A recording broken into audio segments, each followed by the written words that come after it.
So there's two people or two subjects that are in your backyard? Correct, and they're very large. They look like aliens to us. Big eyes. They have big eyes, like, and they're not human. They're 100% they're not human.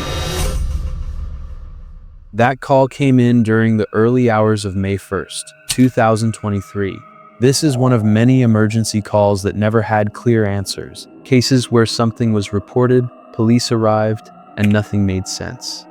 This is the Unsolved 911 Calls Iceberg, and the deeper we go, the darker it gets. Kelly Bergh Dove. In the early morning hours of June 18, 1982, Kelly was working alone at an all-night gas station in Harrisonburg, Virginia. She was 20 years old, covering the overnight shift like she had done many times before. At 2:27 a.m., Kelly picked up the phone and dialed 911. She told the dispatcher that she had just received an obscene phone call. It wasn't the call itself that scared her, it was what came after. Kelly explained that a man had been hanging around outside the station, watching. She didn't report a crime, she just wanted police to be aware that something felt wrong.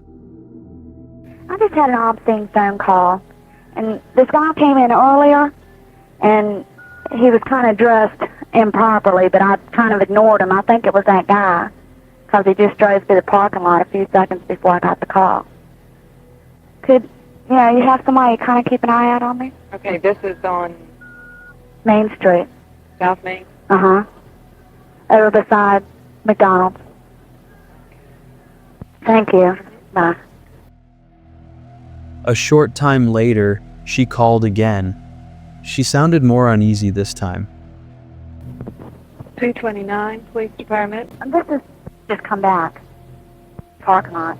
Okay, what kind of car is he? A silver color Ford. Okay, I'll tell the officer. Okay, thank you. In the second call, Kelly said the same man had returned.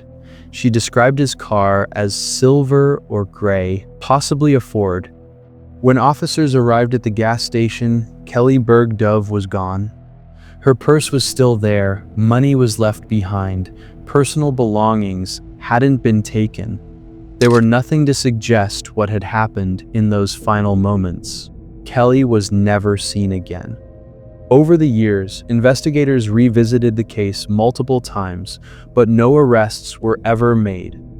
In 1989, Kelly Bergh Dove was declared legally dead. The only confirmed record of her final moments are those 911 calls, ending just minutes before she vanished without a trace. Shannan Gilbert. Shannan Gilbert was a 23-year-old woman living in New York. On May 1st, 2010, she went to Oak Beach, a gated community on Long Island, to meet a client. At around 4:51 a.m., Shannan placed a 911 call that lasted approximately 23 minutes. During the call, she sounded distressed and repeatedly said that someone was trying to kill her. She refused to give her location and did not clearly explain what was happening. State Police. Yeah, there's somebody after me.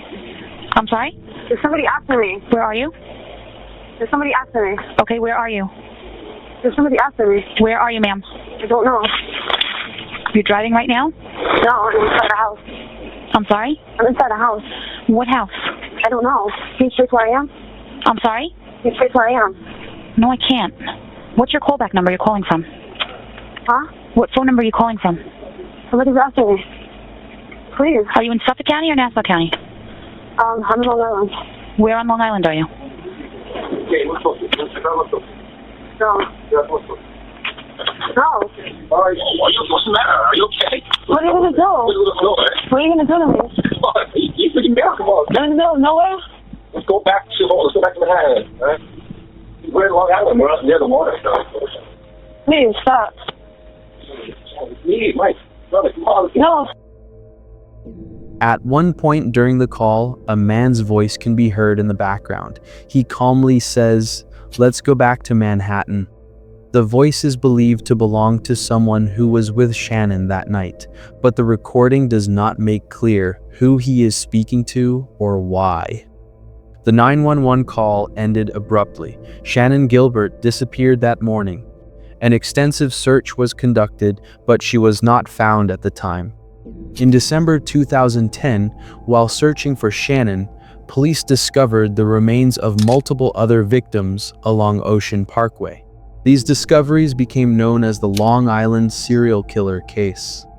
Shannan's remains were eventually found in December 2011, about a mile from where she was last seen. An autopsy concluded that she died from accidental drowning with no signs of physical assault. The cause of death was listed as exposure and environmental factors. Her family disputed this conclusion and pushed for further investigation. The case has been reviewed multiple times, but Shannan Gilbert's death remains officially classified as an accident. Ruth Price.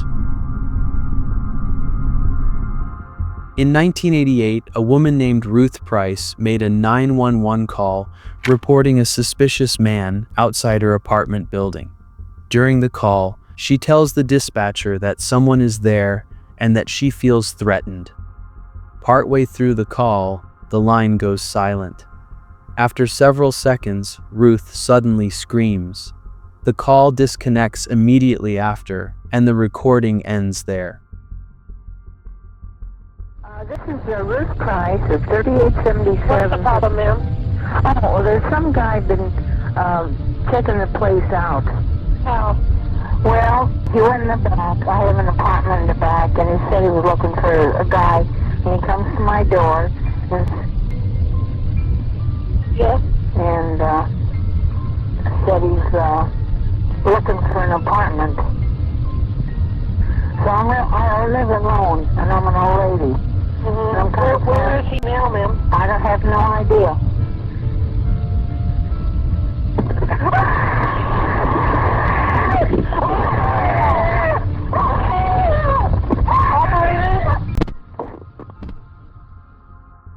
Despite how the audio is often presented online, Ruth Price did not die during this incident. Public records indicate that she survived and went on to live for another 14 years after the call. What remains unclear is what exactly happened inside or outside the building after the scream.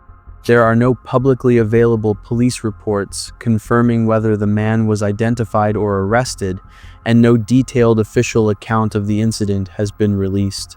Because of this lack of documentation, the call continues to circulate online without clear context, often leading to speculation that doesn't match the known facts. Jonbenet Ramsey.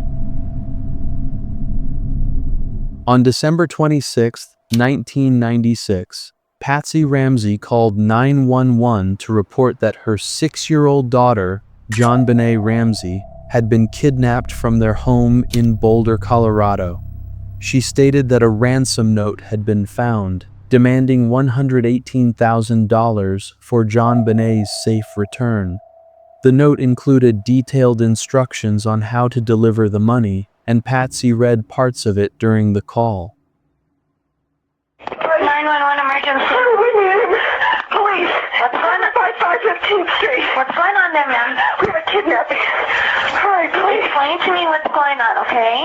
There's a note left and our daughter's gone. A note was left and your daughter is gone? How old is your daughter? 6 years old. 6 years old. How long ago was this? I don't know. I just found the note. And my daughter's Does it say who took her? What? Does it say who took her? I don't know. There's a ransom note here. It's a ransom note? It says SBTC. Victory. Please. Okay, what's your name? Are you Patsy Ramsey. I'm the mother. Please. I'm sending an officer over, okay? Please. Do you know how long she's been gone? No, I don't.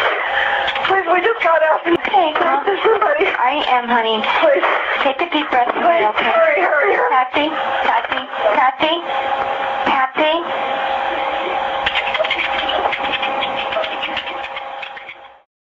When police arrived, They found no obvious signs of forced entry into the home. Doors and windows were locked, and nothing appeared to have been broken. This raised immediate questions. Had an intruder really entered the house, or was the crime committed by someone inside? Hours later, Jonbenet's body was found in the basement, hidden under blankets. She had suffered blunt force trauma to the head and had been strangled with a cord, shocking investigators and the public. Early suspicion fell on her parents, John and Patsy Ramsey, partly due to the unusual circumstances and the timing of the call. A family friend who had been in the house that night was also briefly considered a suspect.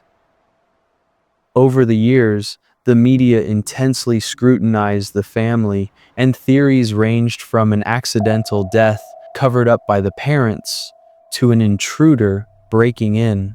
However, law enforcement officially cleared the Ramseys of any wrongdoing, and no charges were ever filed. Another detail that has fueled speculation is the way Patsy Ramsey ended the 911 call. Many argue that a parent in genuine panic would stay on the line, desperate for instructions or reassurance from the dispatcher. This abrupt ending has struck some as unusual, even suspicious. Adding to this, a number of people have commented that Patsy's voice throughout the call sounds controlled, almost as if she is acting or performing. Her pauses and phrasing have led some to wonder whether the fear in her voice was genuine or if she was trying to stage the situation. That's not human. In the summer of 2021, something strange happened on a lonely stretch of Highway 210 in Pender County, North Carolina. A man was driving late at night when he encountered something he couldn't identify. In the released 911 audio, the caller is clearly distressed.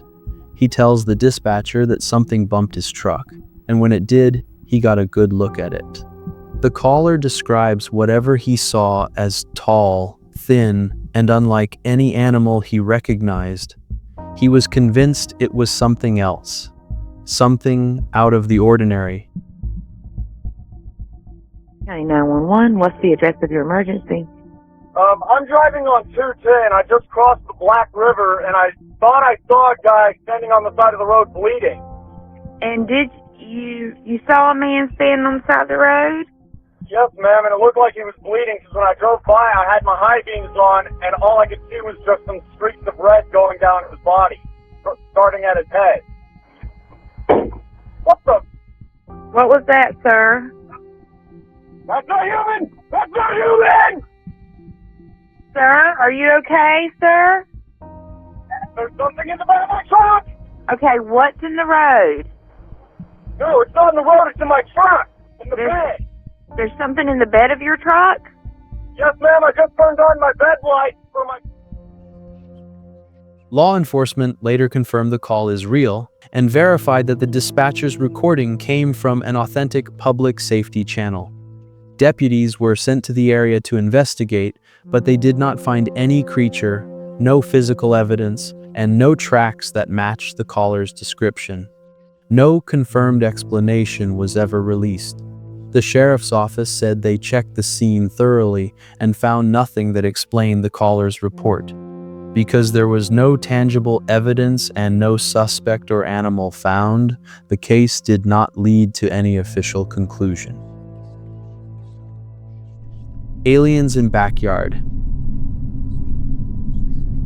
In the early morning hours of May 1st, 2023, the Las Vegas Metro Police Department received a 911 call that would go viral online and spark intense debate across UFO communities and social media. What started as a routine night took a strange turn for one family. According to the audio released by police, the caller told the dispatcher that he, his father, and his brother were in their backyard working on a truck when they saw something fall from the sky with bright light and a big impact. Shortly after, he claimed they saw two figures standing nearby, about 8 to 10 feet tall. In the call, the man describes the figures and insists repeatedly they were 100% not human. Police responded to the scene, but officers did not find any non-human beings or evidence of crashed spacecraft when they searched the yard. The incident was ultimately classified by law enforcement as unfounded, meaning no physical confirmation of the claimed sighting was made. Okay, what's going on over there? Okay, lady. Me, my dad, and my brother, we're working on a truck in our backyard, and we have a big lot outside, right? Correct? Okay. We were working, and we just see in a corner of our eye something fall down from the sky, and it was with light. And when it hit down, it was like a big impact, and we felt it. We felt like an energy, and then we hear like a lot of footsteps near us, and then we have a big equipment, and we see, and there's like an 8-foot person beside it, and another one's inside, and it has big eyes and it's looking at us, and it's still there. Okay, where is this on your property? In my backyard. It's not a joke. This is actually we're terrified of it. So there's 2 people or 2 subjects that are in your backyard? Correct, and they're very large. They're like 8 foot, 9 feet, 10 foot. I don't know. They look like aliens to us. Big eyes. They have big eyes, like I can't explain it, and big mouth. They're shiny eyes, and they're not human. They're 100% they're not human. Interestingly, a Las Vegas police officer's body-worn camera captured a bright, glowing object streaking across the sky about 40 minutes before the 911 call. That same light was reportedly seen by dozens of people across multiple states.